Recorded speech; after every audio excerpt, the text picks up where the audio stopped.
J'ai pas entendu, tu avais compté l'histoire de la Toxic Cluster au dernier... T'avais qu'à être là. Ok. Non, franchement, c'était parti d'un délire par rapport à la situation et c'est vrai que cette bière, c'est un ensemble. C'est un ensemble, c'est un délire, c'est la. Bon, on restera sur le fait que c'est un délire. Ouais.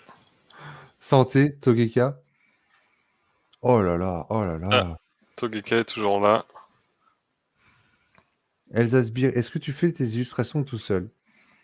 Je pense qu'il se fera un plaisir de répondre à ta question quand il sera là de nouveau. Santé, Santé, Togeka. Bon, c'est quoi? C'est un IBU à 90, c'est ça, si j'ai bien Ah, compris? je suis là. Ouais. La Toxic Cluster. Togeka, la majorité silencieuse. IBU à 95. Oh, Ouais. Ah oui, d'accord. Donc, aux États-Unis, ils appellent ça des extrêmes IPA. Mhm. Donc, je ne l'ai pas noté sur la bière parce que c'est vrai que ce n'est pas très répandu, mais je trouve ça assez rigolo, ce truc-là. Et en plus, ça correspond pile au style que je veux donner à cette bière. Où vous allez retrouver ce fameux houblon cluster qui est très peu utilisé dans le brassage, qui est l'un des plus vieux houblons aromatiques US qui existent. Moi, j'ai été vraiment, je suis tombé amoureux de ce houblon, en fait. Alors, au nez, c'est juste. Ça sent les fruits là, ouais, Là, on est sur les fruits rouges, mais rouges. de la myrtille, de la mûre ou des... Ouais, il y a des fruits rouges, ouais. Mm. Du coup, il y a Roi-Roux qui dit « Tu m'as pas menti, Fred, un bonbon créma à l'ouverture. Après, on est plus sur de la feuille de mûre herbacée et florale à la fois. Un côté boisé quand même, pas mal du tout. » Elle sent C'est très ça, bon. c'est ça, Elle c'est sent très, complètement très ça.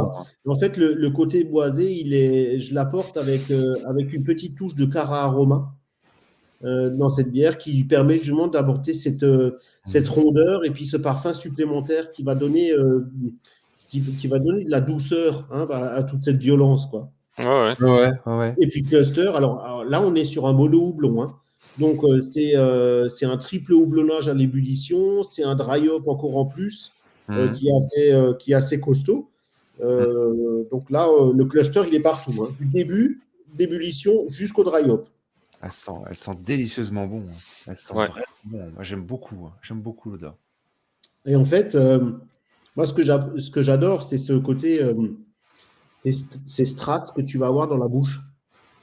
En fait, cette attaque franche tout de suite au début de la bouche, et puis toute cette douceur qui arrive sur la fin, je trouve ça extraordinaire. J'ai jamais réussi à faire ça sur une autre bière.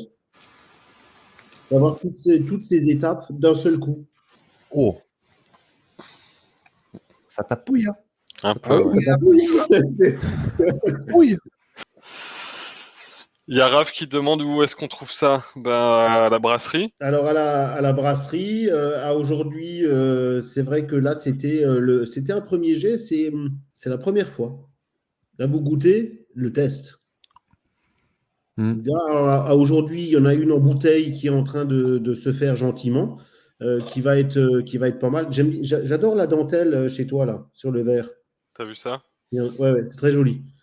C'est très joli. Là, tu sens bien le corps qu'il peut y avoir dans la bière. C'est plutôt très intéressant.